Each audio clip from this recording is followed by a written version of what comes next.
Okay, let's talk about these. Exits, so that out of this room, you can only go out these two doors, but the quickest way is down through those stairs, but you can go this way too to get out the building. Fire extinguishers, you should have seen there's two in the hall. One right as you go outside the door and then one across as you see. I don't know why they put them both in the same place, but. Emergency eye wash, how many eye washes are there? He says one, he says two, he says three, there's four. There's one in each sink, so there's two showers. You see the two showers there. You pull that handle. Both of these sinks, if you pull these down, and then both of these showers also have an eye wash. If you pull this down, it will start. Eye wash for the two showers.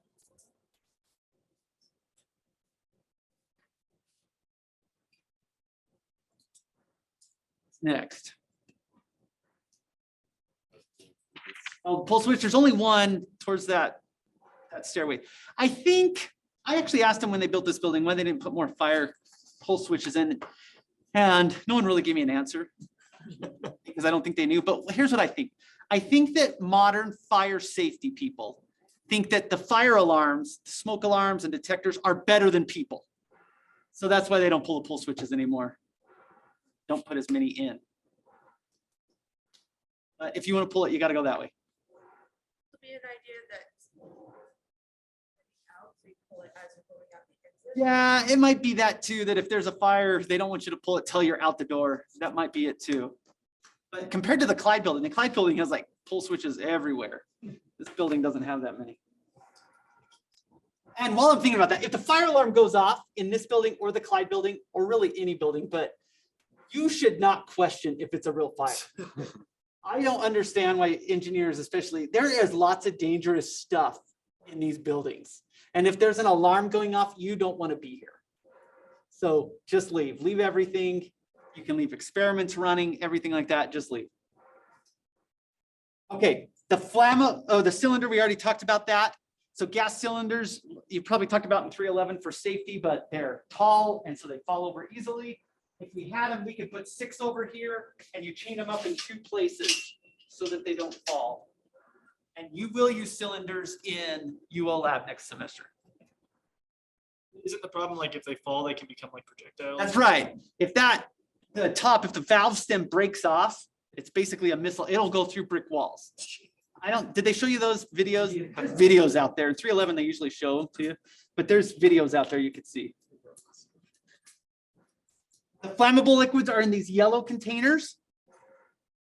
And we use stuff like ethanol, acetone, those are our big ones. And all our stuff will be over there. You will never really need to get in and out of that. The TAs or the lab manager will stick the chemicals out on the benches and then put them back later. And then the corrosives but toxic other chemicals that aren't flammable are underneath the cabinets or the hoods. This is where most of our stuff will be set up. The hoods, we'll use that for some experiments. And then non-toxic chemicals, like we use them in 170 a lot. Food stuff, baking soda, whatever. We usually just keep those in these cabinets. You won't have to mess with those. When you come to class, the TAs will kind of have everything out that you need. Okay, SDS sheets we talked about. Safety glasses, you need to bring your own. In non-COVID times, we keep them back there, and so students don't have to have them, but I think you should all have them from previous fundamentals labs. And then there's 2 first aid kits, 1 by each sink. Any questions on safety? We use a lot of the stuff that's running through these overheads and on the side. So I'll just go over this. These 2 gray things, and there's also connections on the sides. That is chilled water from the heating cooling plant. And so we use that to do heat exchangers and to cool things off. That way it just recycles. And then we've got gas and air. Sorry, which one is the cool one? The 2 chilled water ones, one's the supply, one's the return of those gray ones. And we've got air we'll use occasionally.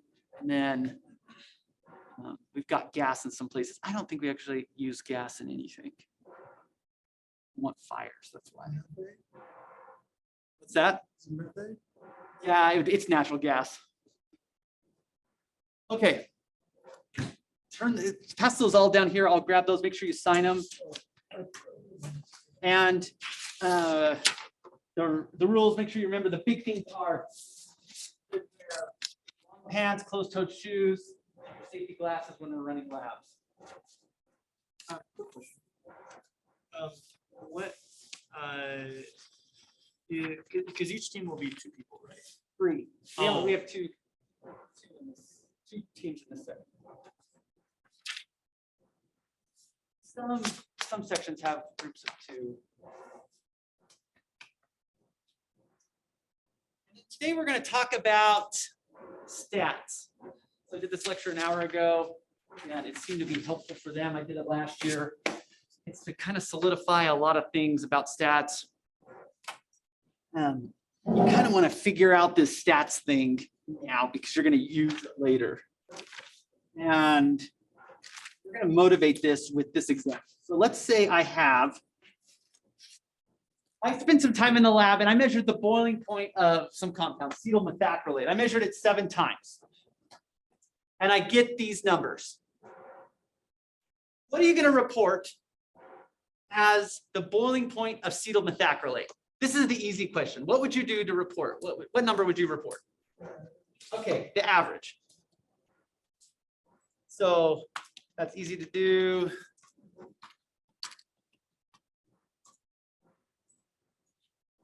Bigger question is, what am I going to use for my error?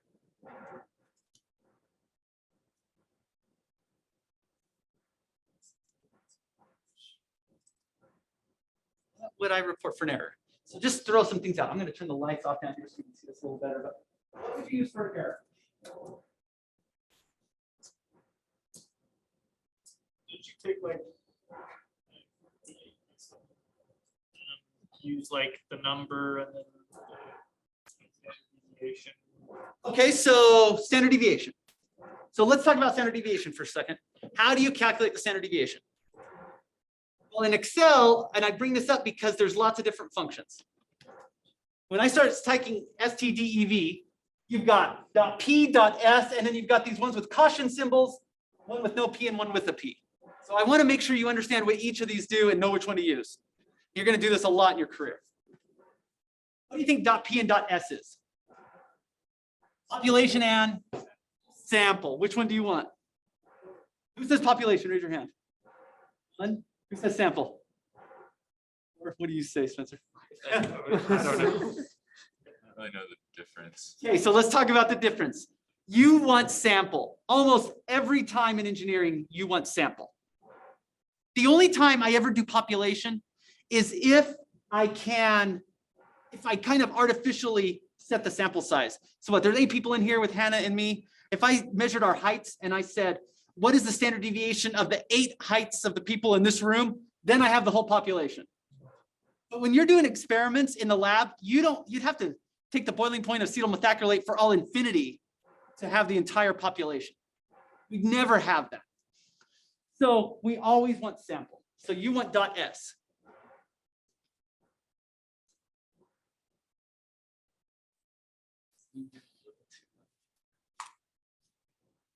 Copy this out just so you make sure you see this.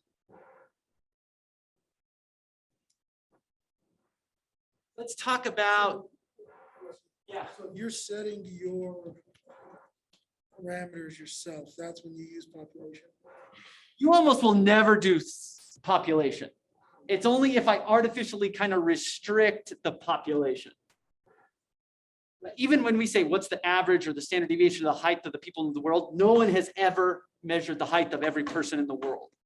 Right? We did some sort of sample and we think it's big enough that it's close enough to the population. You really almost never have the population, at least in any engineering sense.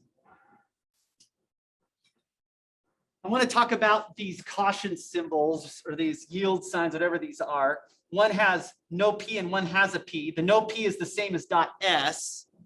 The one with the P is the same as .P. Does anyone know why those caution symbols are there? Previous version. Yes. So do you know the computer term deprecated? Deprecated means these are what the functions used to be called. Maybe even we changed the algorithm of how we calculate them. But We want your old sheets that you made to still working. So these are still in Excel, but sometime in Microsoft's infinite wisdom, maybe next year, maybe in 5 years, these are no longer going to be there. So you need to start changing your sheets over to .p and .s. That's what deprecated means. It means it's an old function that's still there, but eventually it'll be gone. And all computer programming languages do this. They deprecate functions and then write new ones to make them more efficient or more accurate or whatever. So you just want to make sure you use stdev.s. You want the sample. Okay. I asked Nicholas, right? Do you go by Nick? Either way is fine. Okay. Nick said use standard deviation as the error. So here's my question. As I take more n, let's say I went in the lab and instead of 7 points, I spent a couple days and I measured 100 total points for the boiling point. Would you expect the standard deviation, do you expect it to go up and start growing when I did all 100, to go down and drive to 0, or to stay about the same? So as I take more n, the standard deviation increase, decrease to 0, or stay about the same? You know this is super, you understand a lot of what people don't understand about statistics. Say, if I'm thinking of the right graph, I want to say it decreases. Okay, what says decrease? 3, 4. Sister, what do you say? I think it stays the same. Okay, Christian, I was thinking it would stay the same. that is the correct answer. It stays about the same. It does not increase and it doesn't drive to 0. Why is that? Extra credit. What actually happens, right, is I have an estimate of what the true standard deviation is when I do .s, right? It's .sample. And you often will see in statistics courses, S versus sigma. This is what I calculate with my function. This is what I'm trying to really get to. I never can get this. And as I take more n, S approaches sigma. It doesn't approach 0 unless the standard deviation of that population really was 0, but that's only true like for a delta function. That's not what we deal with in real life. We deal with normal distributions. You'll often probably see something in stats. We often do the average as X bar, and that approaches the true average of the population mu as I increase n. So when you say it stays the same, you mean it'll stay about the same? About the same. It doesn't increase and it doesn't drive to 0. It might go to like 2.9 or 3.2 or whatever. But the point is, it's not driving to 0 in terms of our discussion for errors, because an error should drive to 0 as I increase n. That makes sense? The more n I take, my errors should go down. I should be more confident that I know the true mean. So how do we determine the true values sigma and mu? You just take more n. And then we'll talk about, when we talk about an error of what mu is, that's telling us what uncertainty we think we have. So for our current sample, could we say that we don't, since like this is what we have, like right now, sigma is 640.8 or whatever, or would that just be the S? So I think what you're asking is, well, if I draw out, I meant for the deviation, so 3.1. that's terrible, but just imagine that looked better. So mu's here. If I go out plus or minus 1 standard deviation, then that is 64.5%. I never remember this number, but it's like 64 or 65. If I go out 2 standard deviations, I know what that one is. That one is 95.4% of the data lie within plus or minus 2 standard deviations of the average. And then plus or minus 3 standard deviations is 99.7%. And I think that's what you're talking about, the 64. Is that why you said that? Well, I used. Oh, you meant just I was 6. wrong. I meant the deviation, but basically the mu is the average and the standard deviation is just how far out of the. Yes. Okay. Standard deviation is not an error. That's what you want to get from this little discussion. 2 things. I need the standard deviation later, and I want to use the sample standard deviation, but it's not an error. It's never an error. And the reason it's never an error is because it doesn't drive to 0 with increasing n. That's what an error should do. As I increase n, I should know my average better. So I don't want to use standard deviation for an error ever. I want to use something else. Now, we talk about confidence intervals in engineering. There's kind of two other errors that you can talk about. One's the confidence interval, and then one's the standard error. The standard error we don't really use in engineering because it's kind of a weak confidence interval. They're actually very similar. People that use standard errors are like life scientists because things don't look as clean in life science. And so because there's more variability, they use standard error to make things look good. But engineering, we do confidence intervals. So let's talk about what a confidence interval is. Confidence interval is related to the standard deviation, but I need to take the standard deviation, divide it by the square root of n, and then multiply it by this t value that you get from a student t table. And we'll talk more about how to get this in a second. This is my confidence interval. Standard error is very similar. It just doesn't have t in it. But both of these, as I increase n, this gets smaller by the square root of n. And so I am more confident as I take more n. Okay, so t sigma square root of n. That's what we want to do here. So let's talk about t for a second.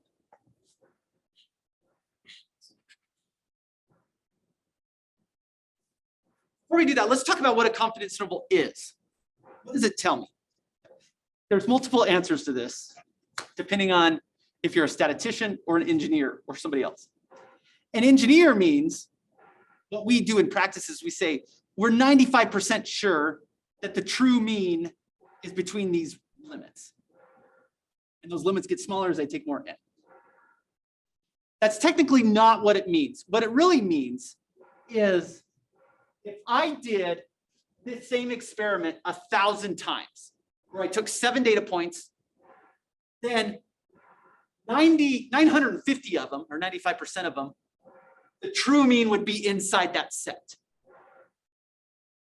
That's what statisticians will tell you. And that does not mean anything practically for us. We just say we're 95% sure that the true mean is between these values. And you don't have to do 95%. You could do 99. You could do 99.99. And maybe for mission critical things, like if I'm working for NASA and I just shoot a telescope into the air and I got to make sure everything happens right, I only got one shot at it, then maybe I want to use 99.9% confidence intervals. But if I've got a controller on things like we typically do in a plant, and if I get a little higher concentration or a lower concentration or a little higher temperature, it's not really going to mess anything up, then I'm okay with 95%. So 95 is kind of the standard. We never go below 95 in engineering. Sometimes other people do 90 in other disciplines, but 95 is kind of the standard, and then you go up from there depending on how critical you really need to know something. Okay, now when I say 95%, I set what I call a significance level or an alpha value. So I set a significance level of 5%, 0.05. And then the confidence interval, we often talk about 1 minus alpha confidence interval. That would be my 95% confidence interval. Okay, just some nomenclature. We'll come back to that in a second. How do I get T? Square root of n's easy. How do I get T? This is from the student T chart. And typically you probably in your stats class use, well, you either use the function in R, which I've argued for years for the stats people to stop using R at the first time people see stats, because it's a pain. Right? You don't know what they want you to put into R. Wish they would just teach Excel. So let's look up a student T table. I think I might have some searches here. So here's a student T table. I've got my alphas at the top and I've got my degrees of freedom on the left. What does this number mean inside here? That's what we got to figure out now. Then I think it'll make sense how you use this later. Turn those, Hannah, will you turn the lights on? Just hit the big long switch. Left.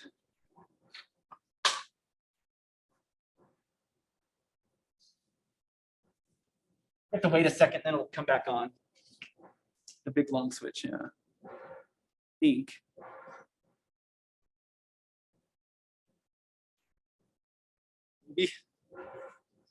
On the left, hit the big long switch one more time at the top. Good question anytime. So the alpha value, I seem to remember that you'd take it and cut it in half. Yes, we're gonna talk about that. One versus two tail. That's what we're gonna get to.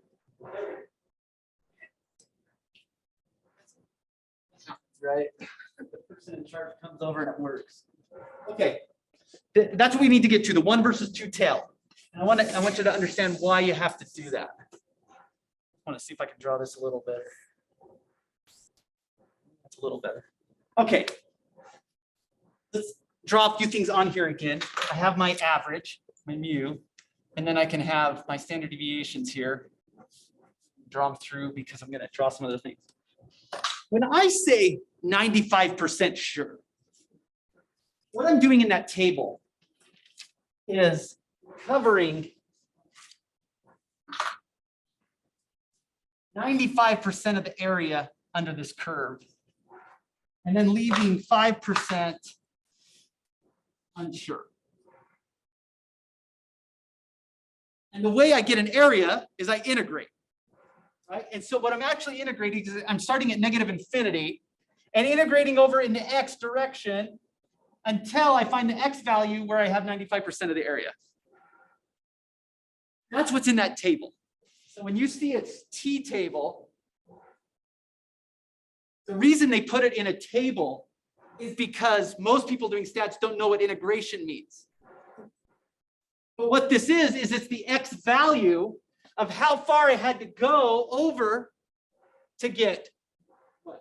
95, 99.95, 99.9, 99.5, all whatever I set my alpha as. Now, let's go back to this one versus two tail. If I did this, if I drew it like this, all my uncertainties on the positive side. And that's not realistic for most things. When we take measurements, we don't know if we're a little higher than the true mean or a little lower than the true mean.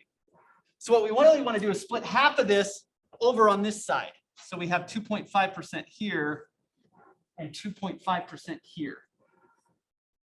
And what you can see is that means I have to integrate a little further or have a bigger x, because what I need to do mathematically is to get 0.975 of the area.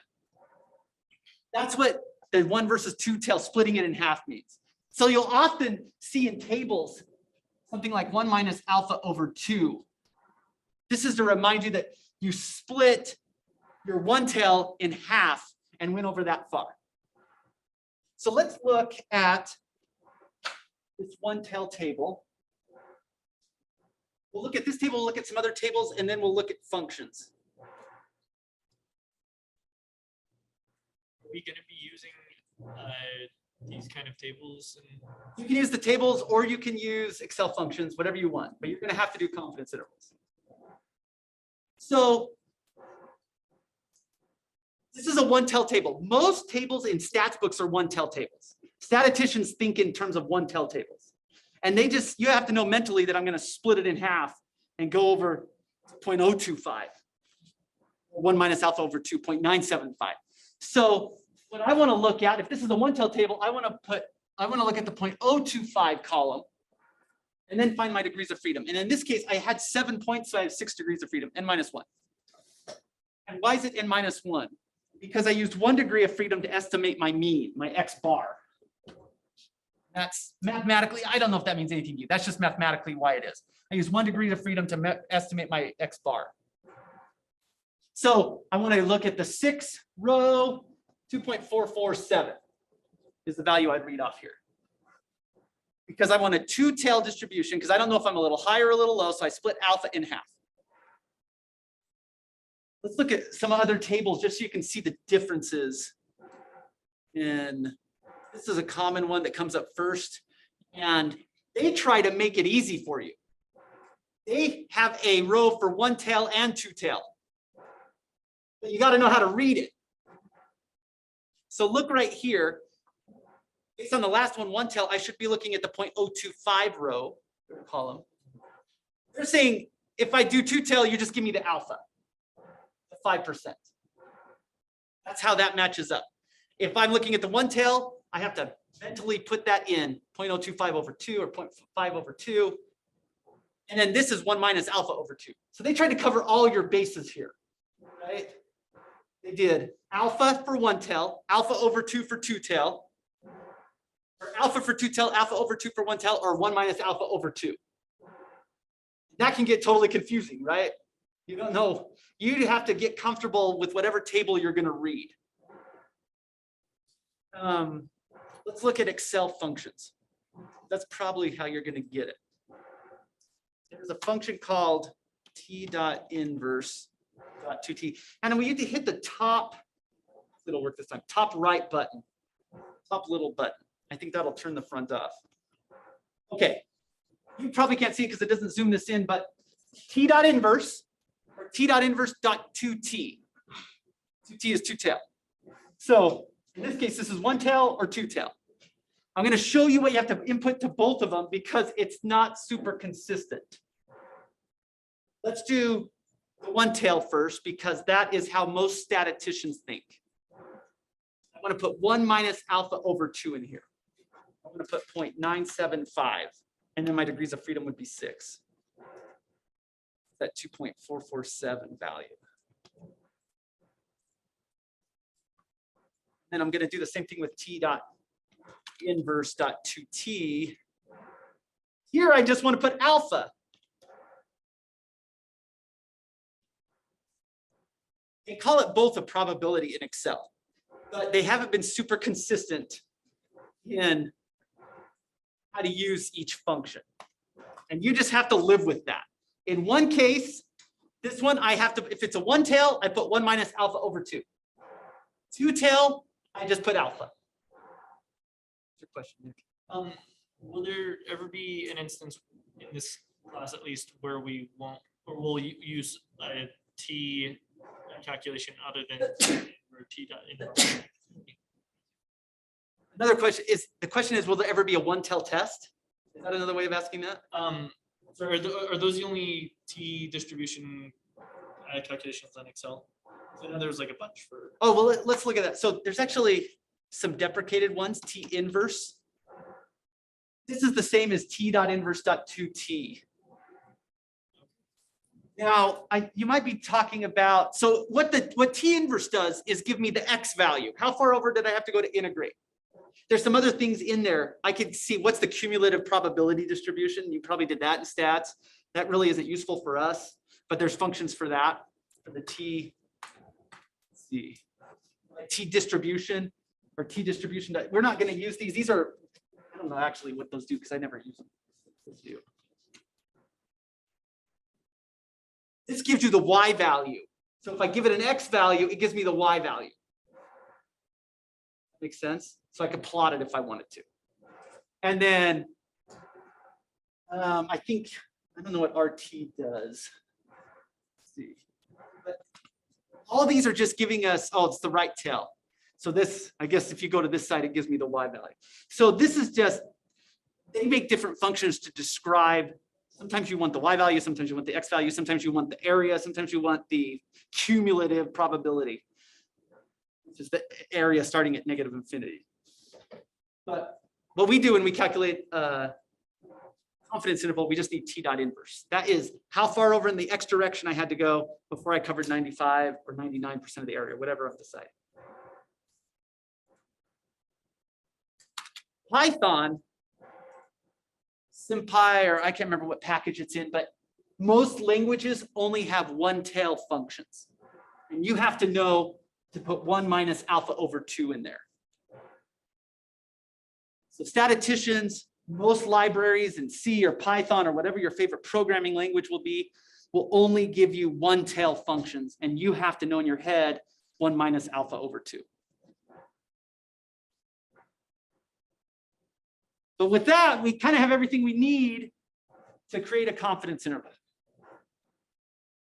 We have T, we know N is 7, and we have our standard deviation, which is the sample standard deviation.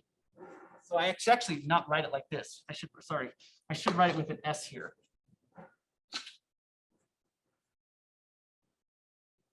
have a sample standard deviation.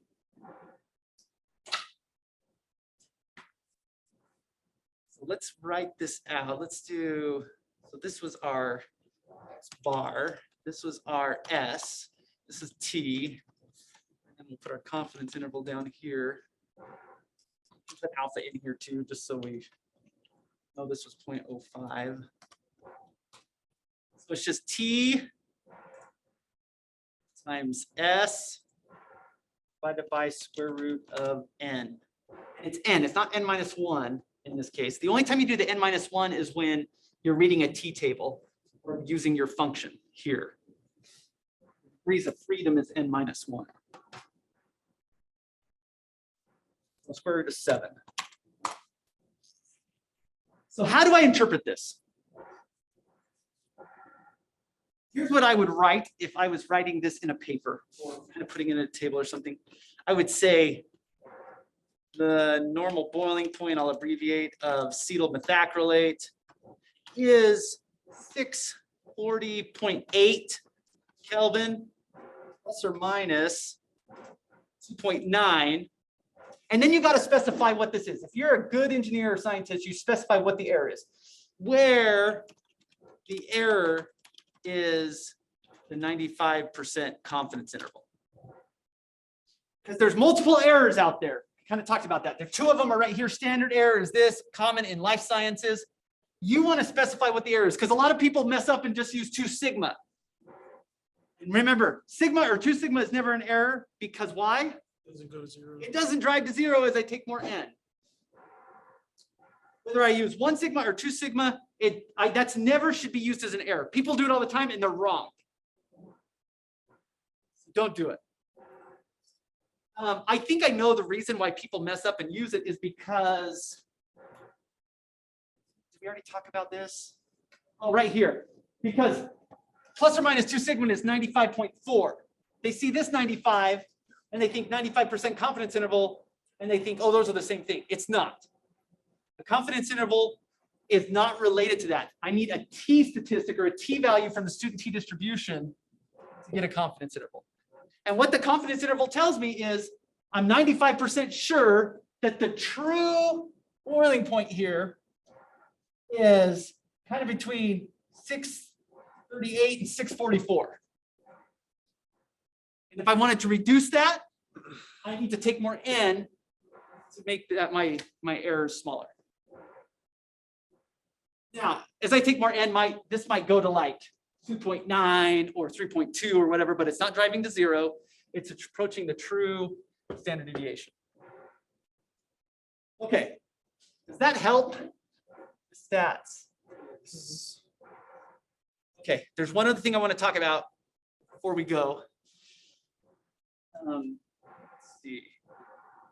I spent a long time. Hannah, will you turn the lights on again? I kind of spent a long time saying you never use standard deviation as an error. That's true.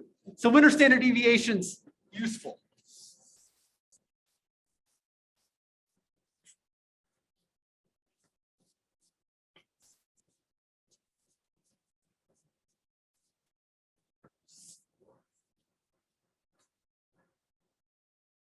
One case they're useful is in controlling a process, especially in a chemical process or whatever process you're dealing with.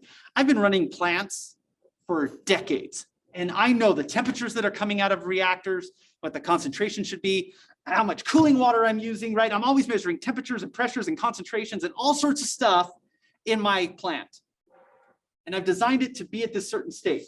And I know because I have so much data, basically what sigma and mu should be for each value. And so as I'm taking data, I know what the average should be. And I also know what the standard deviations are.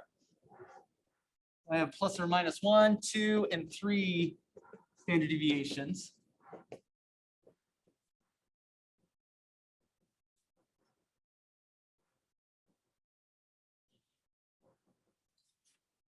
Let's say I'm in my plant and I'm going along, and hour 1, I get my shift. I measure this variable. It's right there. Hour 2, it's down here. Hour 3, it's up here. Hour 4, it's down here. What am I gonna do?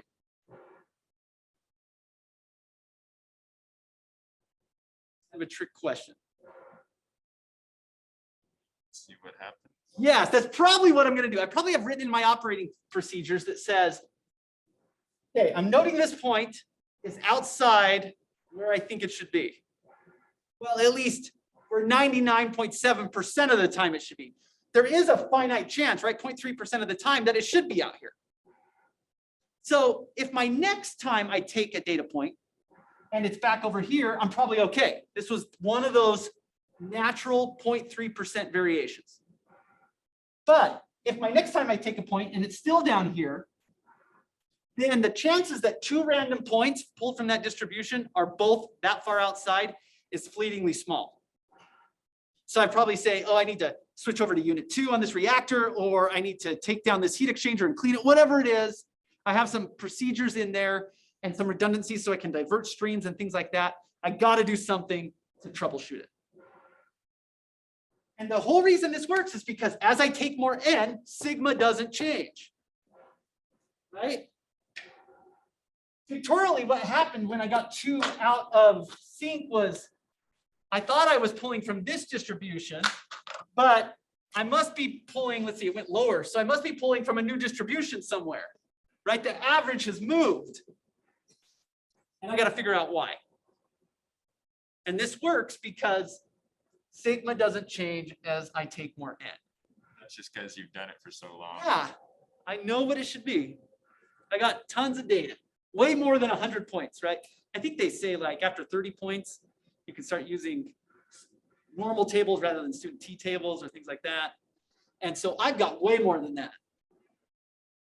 So that's one of the times I would use standard deviations. 2 more things. I made a point here that said random, right? These all have to be random points. And they also have to be independent. Whenever I take a sample, I got to take independent samples, or stats does not work. What do I mean by independent? At one set of data point, if it is changed or extracted removed in any way, that the other points are unaffected. Okay, yes, that's true. How do I design a lab so that I get independent points? I don't know if you've done this in your class. Have you guys used LabVIEW in your previous? How did you take data on these carts when you did them? Pressures. Do you remember, was it like in a spread, was it on a web page or something like that? It was on Excel. It imported into an Excel. Okay. So you could, I think what you did, you set this thing up, you could set a certain valve position, turn on the pump, and you can see the flow rates and the pressure drops. So you let that thing get steady state. It gets steady state pretty quick because flow develops fast. And I measure a pressure drop of, I think those are probably in inches of water, some of those. Some weird unit. What did you do, PSIs? Let's say it's PSI. Let's say it's like half a PSI, a pressure drop around something. I wait 5 minutes. I don't change anything. I take another point. Those are not independent. Tell me why. What I'm saying is those are really the same point. It's because I haven't perturbed anything in the system. To make it independent, I'd have to turn that whole thing off, leave everything kind of at the same state, and then turn it on. And then I can measure a new point, and that would be independent. But if I just let the thing run and didn't change anything, then they're literally kind of correlated in time. Another thing I could do, I could open up my valve all the way and then go back to where I think the set point was, and then measure another pressure drop. But I have to do something to move away from the set point I was, and then go back to that set point. That's how I get independence. And so a lot of students, especially in UO lab next semester, is because you can set up the system, you wait for it to get to steady state, and then you can tell the computer to take like 1,000 points.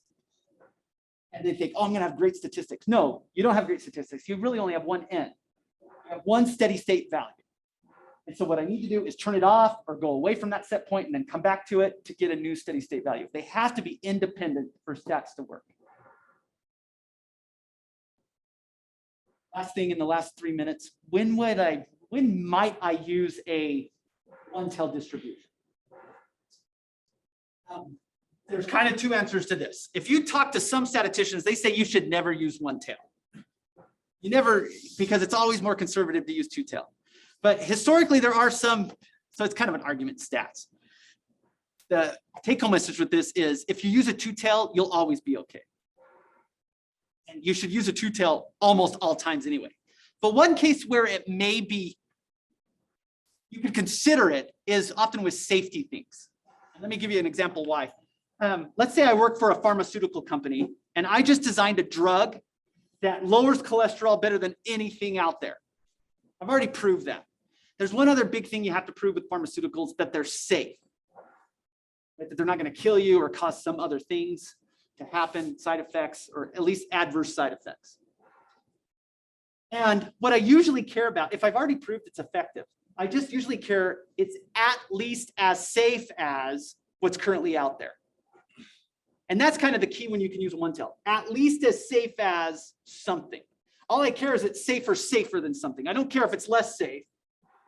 That's a case where I can use a one tail. I only care if it's safer than some certain criteria.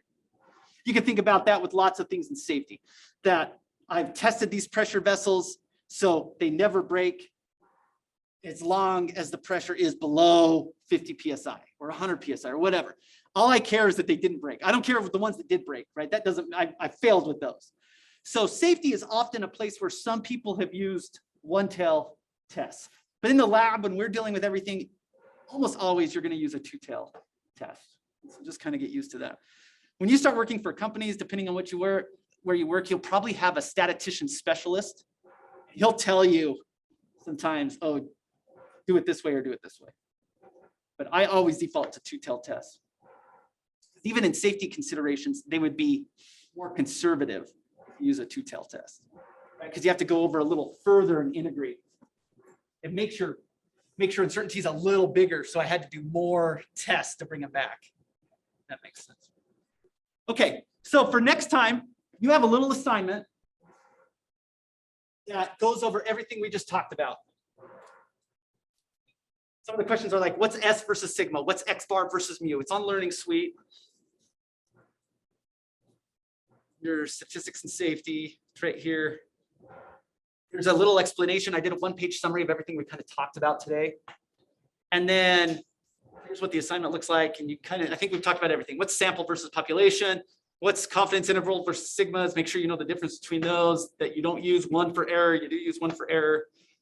What happens is you increase N. I think you got that figured out. S doesn't drive to zero, but confidence intervals get smaller. What's alpha? And then I have some numerical things. What's the confidence interval? Notice that this one is, just to make sure you know what's going on, 99.7 rather than 95%. I'm going to force you to use a function rather than a table there. Okay. Free to go then. Oh, next week, so you should have your teams. They're posted. I think we made the one change there because somebody, so Ethan's with Nick and Spencer. And Nick's every other, and then Christian, Connor, and Peter. And then look online. It'll tell you what lab you're supposed to do. I think you're both doing conduction lab because there's only two groups. This one, so we don't have to swap. And then the week after that, we'll do the vapor pressure lab. Do you want us to print things out or will things be You provided? can submit these. I'll open something on Learning Suite. You don't need to print it out. For your worksheets, you can either print them out or you can, if you have a tablet or you want to write, you can do that too. What kind of equipment are we gonna be bringing in, or is it just what's already? Like, No, we'll bring stuff in every day, every week. Next week, there's some carts that we do conduction on, and then we'll wheel them in, wheel them out when we don't need them anymore. The vapor pressure ones are some things that we set up on the tables. They're kind of little units. Some of it's big. We have heat exchanger carts. They're kind of half the size of those when we bring them in. We've got the diffusion experiment will be in the hoods because we've got acetone. And then some of the equipment is so big that it's over in the UO lab where we have steam and it's safer over there. So for the last couple experiments of the semester, we'll be over in the Clyde building. Okay. Thank you. Welcome.